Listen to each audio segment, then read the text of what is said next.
Hi everybody, I'm James Golding from Eley Hawk, and today I'm going to be cooking my wood pigeon dish with cosmic beetroot mash and a really tasty caper and anchovy salsa verde. Let's get to it.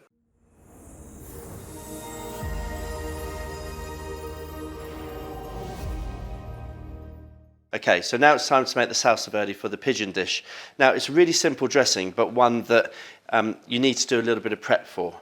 So first of all, make sure you've got all your ingredients ready. I'm going to make a classic salsa verde, which is flat leaf parsley, some fresh mint, some capers, a little bit of shallot, and some anchovies. Now you don't have to put the anchovies in, some people prefer not to, but I think it really makes the dressing and it works fantastically well with the pigeon.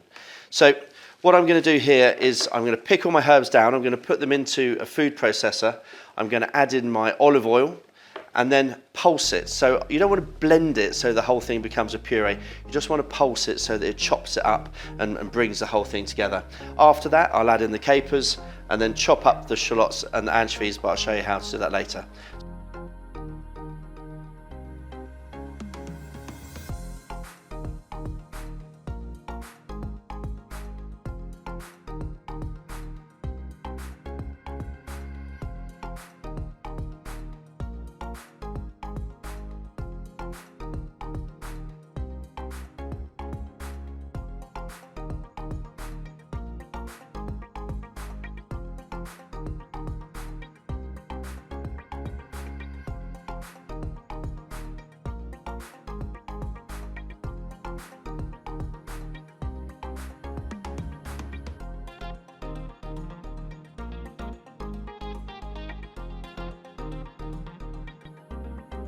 Okay, so to finish the salsa verde, we're just going to put it into a little bowl.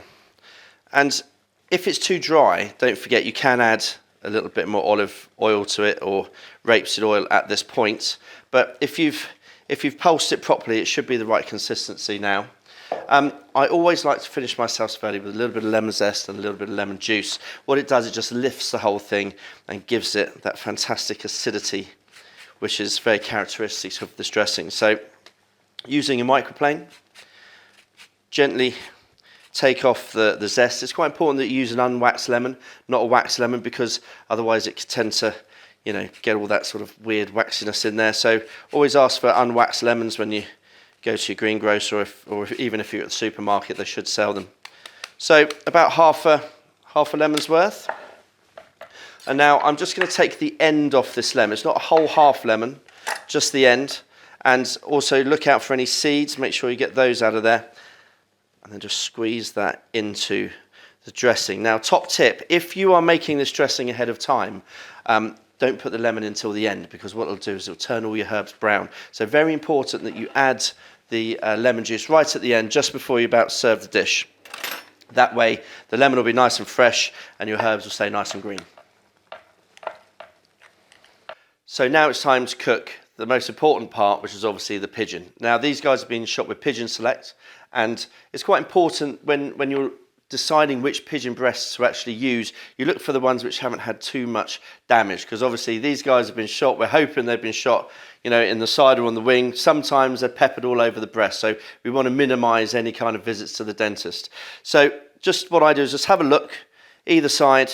If you can see any sort of entry points, just have a little look, try and get those pellets out, but these are really, really beautiful and perfect. Now, pigeon is one of my favourite game birds to eat, and if you've got some in the freezer, you really should be eating them because they're quite small. So the longer they sit in that freezer, the longer they might get susceptible to freezer burn. So use them up as quick as you can. And with this recipe, it's just a really quick cook in the pan. So I'm going to add in about a tablespoon of rapeseed oil. Now, this is obviously a Great Taste Award winner, so you know it's going to be really good quality rapeseed oil, but you could use a very low grade olive oil as well. Just don't use anything like extra virgin, because it has little particles of olive in it and it'll burn, and that'll turn your pigeon very, very bitter. So on a plate, lightly season, salt and pepper. Very important you do this beforehand. If you season meat afterwards, the seasoning just really falls off, and it's important to help draw draw those liquid out of the meat and allow that to caramelise in the pan. That's what gives it that flavour. So very important to season first, and that's what you want to hear. Just a gentle sear, gentle sizzle. Now, if your pan is too hot, take the meat out and let the pan cool, because what will happen is the pigeon will burn, and that will also give it quite a sort of bitter flavour. So very important when you're cooking pigeon, just give it a very gentle, shallow fry. Now, while that's cooking, I'm going to move on to my cosmic mash. And cosmic mash is a bit of a fun name for beetroot mashed potato, essentially. It's from a competition that I was on many years ago on ITV, and it was called that by one of the judges, and it's just sort of stuck. So it's a great accompaniment to this dish, because the earthiness of this beetroot mash really cuts through the gaminess of this pigeon. So it's a fantastic accompaniment. With the mashed potato, all I've done is boiled my potatoes, I've drained them off, I've added in a splash of milk, some salt and pepper, and now I'm going to add in the pureed beetroot. Now with the beetroot, it's quite important that you use just the puree. As you might be able to see, around here you've got all the liquid. Now you don't want to make your mash too wet, so in that case just take the central part of the puree. Now if you have some of this left over, a really fun tip is you can actually add this into things like pasta or risottos, and you can make a really fun, vibrant pasta or risotto dish with your leftover beetroot. So please don't throw it away. I hate waste. So we're mixing that through, and hopefully, as you can see on the camera, you end up with this crazy kind of red, beautiful, vibrant mashed potato. So we've got that on low now, and we'll let that just sit till we're ready for it. Look at that. These pigeon breasts are cooking really nicely. If you find that they start to curl up a little bit, just with the back of a spoon, lightly press down, and that'll put the breast back in contact with the pan and allow them to colour up further. So we're not actually going to put these in the oven. Because it's such a small piece of meat, we're actually going to cook it all the way in the pan. You know, this is game. This isn't chicken that's been sat around doing nothing. This is an animal that's been flying around, having a fantastic life. So it's very important that we keep that at about a sort of medium to medium rare. Obviously, if you like it well done, then fine, but I would advise you to give it a go medium to medium rare, because you'll find a definite difference in the consistency of the pigeon. Now that they're starting to colour up all around the edges there, so this is the time that we'll flip it over. So turn those pigeon breasts over. As you can see, beautiful colouring on those. At this point, I'm going to add in the thyme. What will happen is that the thyme will start to give out all that fantastic fragrance and oils. You can really smell it now. So that started to impregnate into the pigeon. About a sort of large teaspoon of butter. So you can see now that that's, look at that. I wish we had smell-o-vision in here. It's fantastic, the smell that's coming off of these pigeon breasts. So I'm just going to angle the pan, and we're going to nappe that fantastic thyme-infused butter over the pigeon breasts. Now, you could add some garlic as well if you wanted to. Personally, I'm not going to do that for this dish, because I want the pigeon to really talk for itself. So you give them a little press like that, and what you want is a certain amount of resistance. So I can tell now that that is almost there. So I'm just going to turn off the heat. Okay, now it's time to plate the dish. Now, with this, it's very important that you don't put too much of everything on there. This is a dish that has all three components that really work well together. So we're going to kick off with the mashed potato. And the consistency should be relatively wet. You don't want it too dry, because this is what's going to be able to sort of whipped over the pigeon as you eat it. So if it's too dry, it'll just fall apart.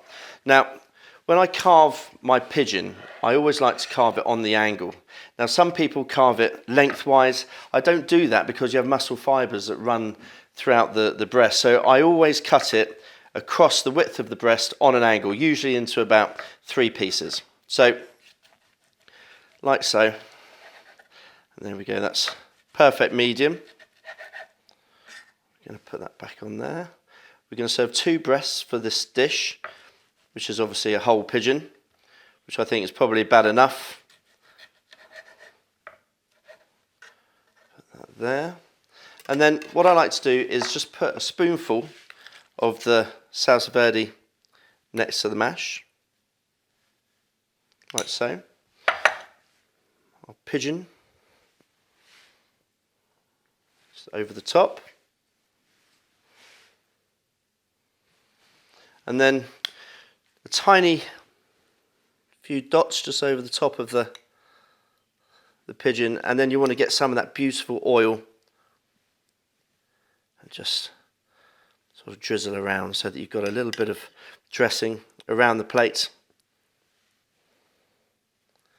And there we go. Now, if you wanted to make this super fancy, you could do crispy sage, you could do all sorts of different garnishes, you could go into your garden and pick some dandelion, you can make it all pretty, but for me, this is a comfort place of food to sit down in front of the fire or even in front of the TV at night and just enjoy your pigeon that you'd shot. So there we go. There's my wood pigeon with cosmic mash and salsa verde.